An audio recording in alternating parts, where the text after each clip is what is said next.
Sabi lulungan, dasar gotong royong.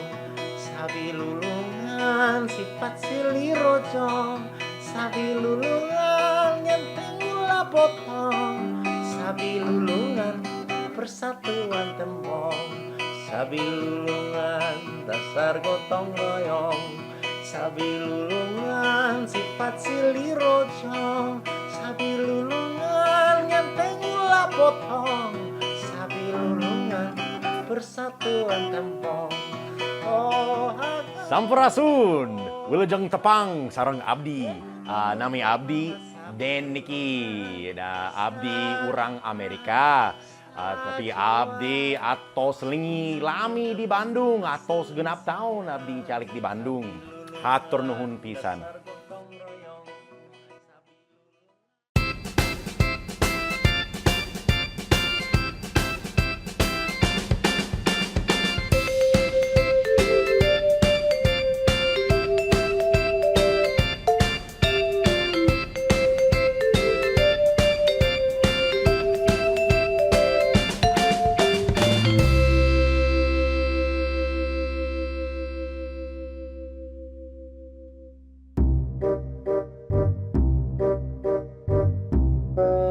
Awalnya waktu saya pertama kali datang ke Indonesia, saya memang tidak tahu terlalu banyak tentang Indonesia.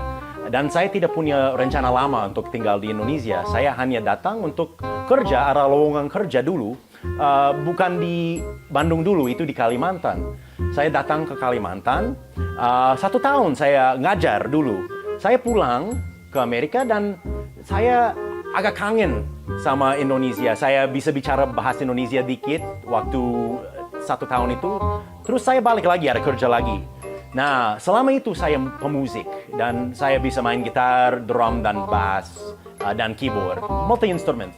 Terus yang kedua kali saya balik ke Bandung, saya memang lebih ketarik ke musiknya. Saya mulai belajar dangdut.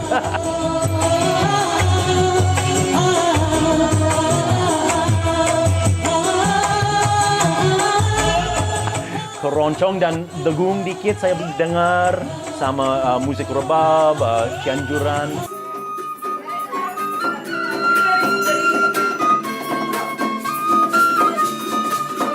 Saya datang untuk memang untuk belajar budaya dan musik di sini supaya saya juga bisa kasih sesuatu yang keren ke ciptaan lagu saya, dan memang saya suka sekali musik tradisional. Dari dulu saya suka. Akhirnya ya kesempatannya jadi saya bisa datang di sini bukan sebagai guru lagi, tapi sebagai performer sekali sebagai penghibur dan pemusik, dan saya bisa belajar alat tradisional, dan ya saya memang senang sekali sekarang karena saya bisa fokus ke musiknya. Hayang kau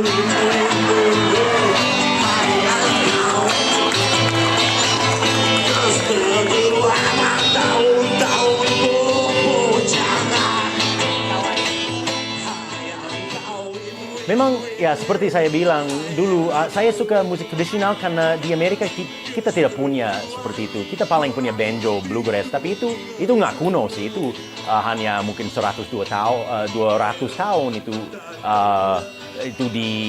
di Amerika kan. Tapi ini kalau kita lihat budaya Sunda dan budaya Nusantara Indonesia kan, kita sebagai orang Amerika dan sebagai orang Eropa juga, wow, ini sangat ke dalam, ini sejarahnya sangat kaya dan budaya ini sangat kaya. Ya, memang pertama kali saya dengar musik tradisional Sunda seperti sindennya, sama rebabnya, sama cianjuran. Saya nggak ngerti. Tapi semakin lama saya di Bandung, di Jawa Barat, semakin telinga saya jadi biasa, semakin saya suka. Dan saya balik lagi ke Amerika, kalau saya dengar musik tradisional Sunda, saya kangen sama Bandung lagi. Terus ya waktu balik ke Bandung lagi, saya memang, ya ini musik ini saya mau didalami lagi. Karena memang itu prosesnya kan kita dengar musik.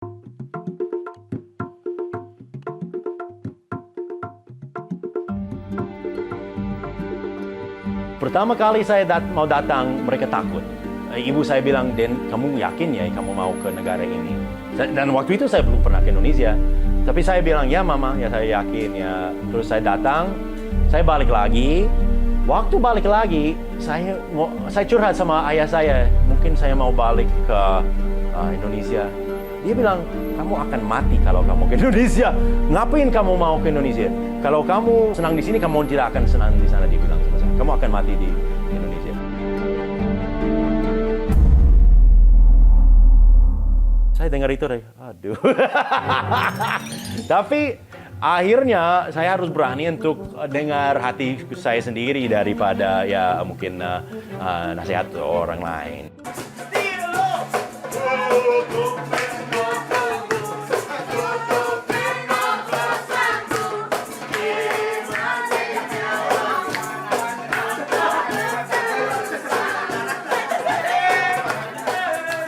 Mungkin pertama kali atau mungkin tahun pertama, tahun kedua juga, tahun ketiga juga saya di Indonesia. Kalau baru bisa ngomong bahasa Indonesia dengan fasih, saya masih kayak kalau bahasa Sunda, wah nggak pernah bisa ya. Itu seperti itu kalau bahasa asingnya pertamanya. Dan memang lagu pertama saya hafal dulu itu Ruis karena itu ada mau duet di pernikahan. Saya dengar Ruis, orang senang sekali. Oh ini bisa dia bahasa Sunda. Oh nggak bisa. Tapi dari itu tambah lagu lagi, mulai bulan ke Panon Hideng ke itu dan tambah pede lagi. Saya mengenal Deniki itu 13 tahun lalu. Hubungan kami sudah seperti keluarga. Kita saling panggil brother atau mang. Pada waktu itu saya selalu berpikir untuk bisa membantu atau mendukung dan memajukan karirnya dan sampai masuk media televisi. Waktu saya di panggung, memang saya pikir itu akan acara biasa ya, tapi saya rasa ada sesuatu. Tapi walaupun saya rasa ada sesuatu, mungkin ada gangguan atau apa ya, saya nggak nyangka, nggak kepikir ada penghargaan kayak gini ya. Nggak kepikir. Dan waktu saya hanya tidak percaya waktu dikasih kecapi ini, saya memang tidak percaya. Kita akan undang salah seorang yang bersama-sama dengan tim Napak Jagat Pasundan untuk memberikan tawis asih Simpai Kamelang. Kita akan undang Bapak Bambang, Gus Bidang, Bapak silakan Bapak Bambang. Yes. Luar biasa. Yes.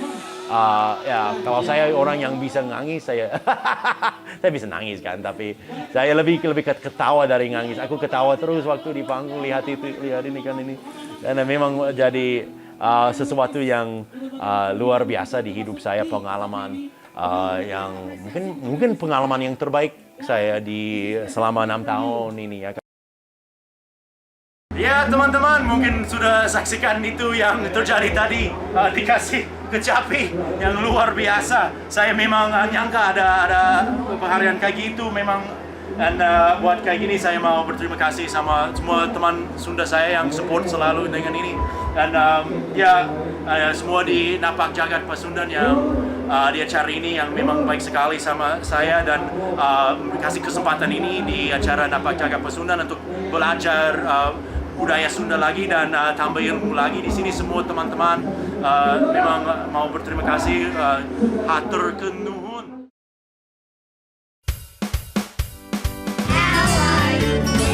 I'm fine. Ask again. Excited. Ask again. Kalau memang saya tidak ada acara seperti itu, saya juga kerja di production house, bikin voice over. Ya, saya senang sekali sekarang karena akhirnya bisa ketemu hidup di dalam kreativitas terus. Mr. Dan itu kita udah 3 tahun jadi di Kumata. Dari kita sendiri pertimbangannya adalah dia backgroundnya pengajar, tapi senang dengan anak-anak. Tapi selain itu juga dia kreatif dalam hal untuk ciptaan lagu, terus alat-alat musik dan lain-lain, sehingga kita ngerasa bahwa Denny sendiri cocok untuk masuk ke dalam tim Kumata, minimal untuk memperkaya dan memperkuat sebenarnya tim kreatif yang ada di Kumata Studio ini. Denny udah terlibat di beberapa proyek yang sudah kita kerjakan gitu, yang banyak terlibatnya untuk hal pengisi suara, terus bikin lagu untuk beberapa opening lagu untuk acara-acara yang kita lagi kembangkan. Terus juga sebagai host di acara untuk pendidikan anak bahasa Inggris. Jadi dia sebagai Denny sendiri, cuma di situ karakternya sebagai guru yang kocak, yang kikuk, yang lugu, yang lucu, menghibur. Nah, di situ mungkin di mana Denny bisa berekspresi, tapi juga bisa mengedukasi. Ada satu lagu, saya lagi rekaman lagu pop Sunda ciptaan sendiri, tapi yang produce itu Kang Uci dan anak buahnya. Saya jadi anak buah Kang Uci di Cimahi. Kita lagi producing single pop Sunda, namanya Punten Pak Supir. Punten Pak Supir angkot. Abdi milarian ke Bogor, kiri payun Pak, tong lewat anu gelis pisan, Dan itu ya baru tadi pagi dinyanyikan di kafe di Cimahi. Ya orang senang sekali, mudah-mudahan berhasil. Dan orang ya bisa lihat, oh ya ini keren, mudah-mudahan. Denny itu ada kelebihannya. Dia kelebihannya bisa silaturahmi dengan saya. Salah satunya itu. Dan terus terang saja bisa kolaborasi. Dan skillnya juga luar biasa, terutama dalam bahasa Sunda. Abdi isin teh, upami Denny nyarios Sunda, abdi elek. Dari tata bahasa, bahasa Indungna luar biasa pisan.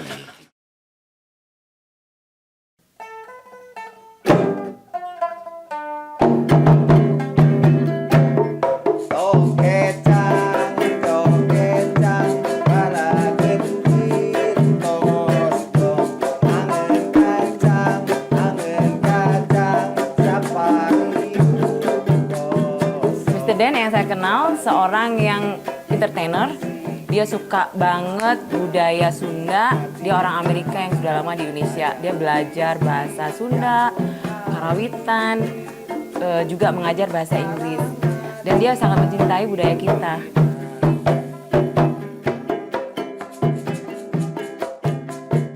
What I can say about Dan is I can see that he's enjoying being one with the Indonesians, and he's enjoying the arts here. He's trying to learn he wants to learn all the traditional instruments.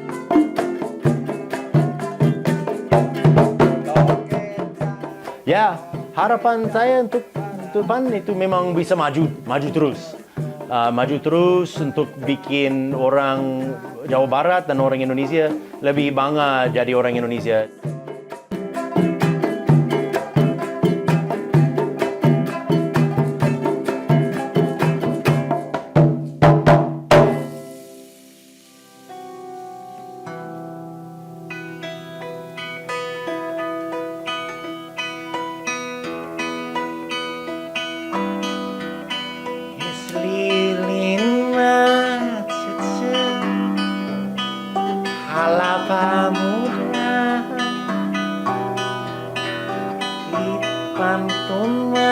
Pantun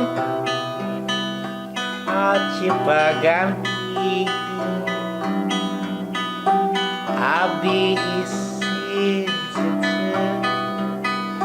Samar kaduka Sok siema Aduh Untuk ngacai Eslilima idorong-dorong dicandakna geni kasuka jadi abdi sin dubaran Indisma atau Mempengat sadi Es lilin mah didorong.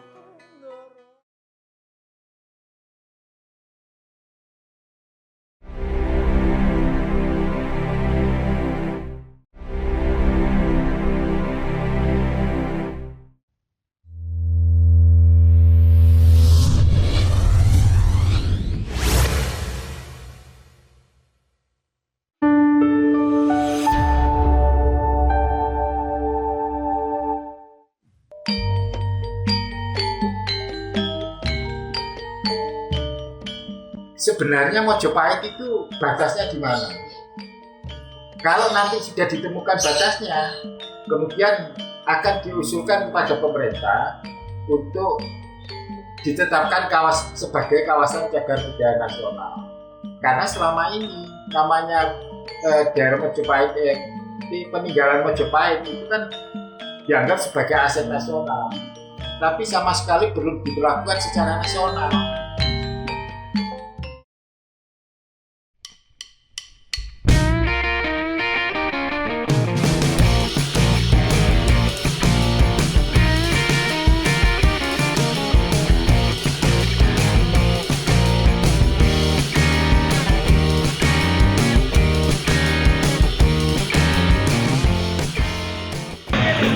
Mojopahit ya. Kalau setahu saya ya, Mojopahit itu kerajaan terbesar di Indonesia. Itu dulu itu khususnya itu berada di Mojokerto. Tapi kalau sekarang itu jadi jalan yang terkenal di Mojokerto, Jalan Mojopahit. Kurang lebih tahu. Pernah dengar? Tahu? Mojopahit setahu saya ada di Jawa Timur, di Mojokerto. Di Mojokerto bukan sih? Bukan ya? Tahu? Tahu di daerah Mojokerto kan ya? Iya, Mojokerto.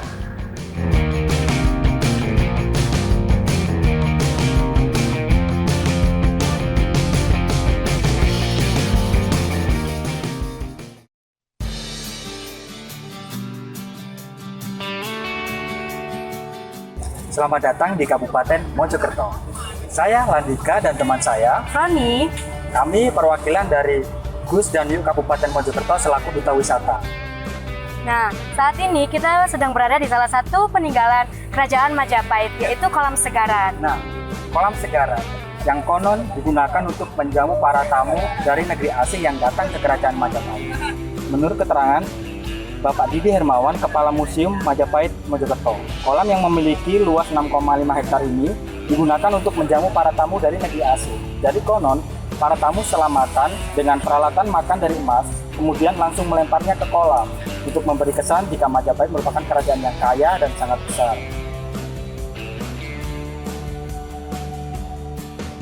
Tapi yang wisata secara fisik ya melihat barang cagar budayanya, barangnya ada seperti itu. Kemudian ini ya Candi Bajang Ratu. Nah, Candi Bajang Ratu itu kan dekat dengan Candi Tekes ya. Itu ceritanya seperti apa? Pembangunnya itu ada ceritanya juga. Itu adalah candi dibuat karena di situ tempat perabuannya Jayanegara. Pada akhirnya pada tahun 2013 akhir muncullah surat Kementerian Mendikbud waktu itu, surat keputusan tentang penetapan Trowulan sebagai kawasan cagar budaya peringkat nasional. Artinya apa? Artinya sejak saat itu kita mulai punya dasar secara jelas bahwa Mojopahit, kawasan Mojopahit yang ada di situ luasnya adalah apa yang di dalam SK itu.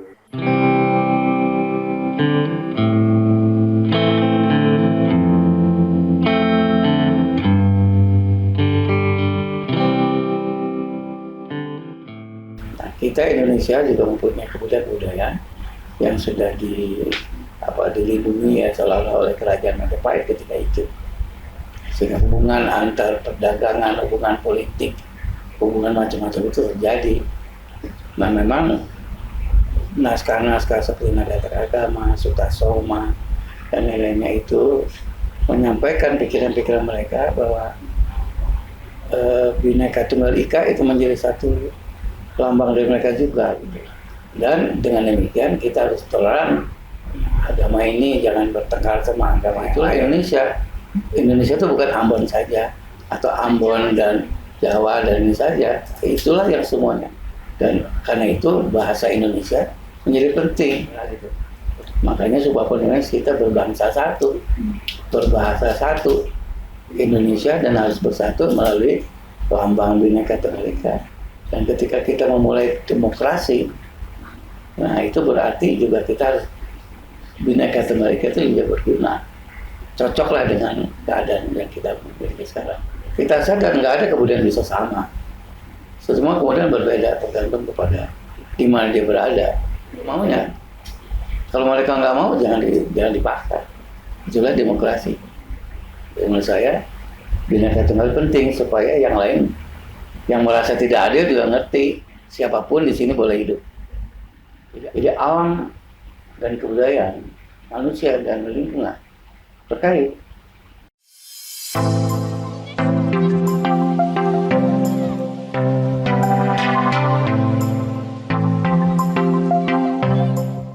Kalau misalnya nggak salah nih semua ini ya Bhinneka Tunggal Ika bukan sih? Iya nggak? Kurang tahu. Bhinneka Tunggal Ika. Tahu. Walaupun berbeda-beda, tetapi tetap satu jiwa. Wah kalau itu kurang paham saya, daripada ntar jawaban yang ngaco kan, yang realistis aja lah. Kalau aku sih jujur nggak tahu, soalnya aku orangnya nggak suka sejarah, nggak suka ngingat-ingat yang udah berlalu. aku nggak tahu. Aku juga nggak tahu kalau itu.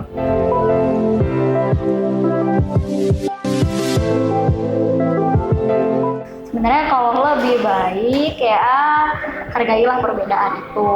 Sebenarnya simple sih, nggak usah pikirin deh dia agama apa, dia ras apa, itu aja. Menurut aku perbedaan di Indonesia masih sangat susah banget sih untuk dipersatukannya gitu. Padahal katanya semboyan kita Bhinneka Tunggal Ika, Bhinneka Tunggal Ikanya kemana?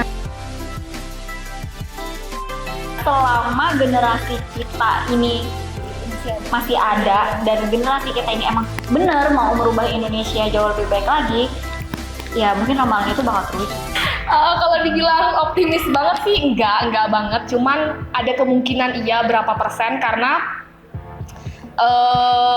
masih ada lah warga-warga Indonesia yang punya kesadaran bahwa perbedaan tuh bukan suatu masalah yang besar. Masih adalah kita anak kuliahan aja di kelas aja dari sekian banyak kita tanya, masih adalah berapa 2 atau 3 anak yang nggak memikirkan dia ras apa, dia agama apa. Jadi menurut aku sih selagi generasi itu masih ada kemungkinan untuk bisa kembali ke masa jayanya kita.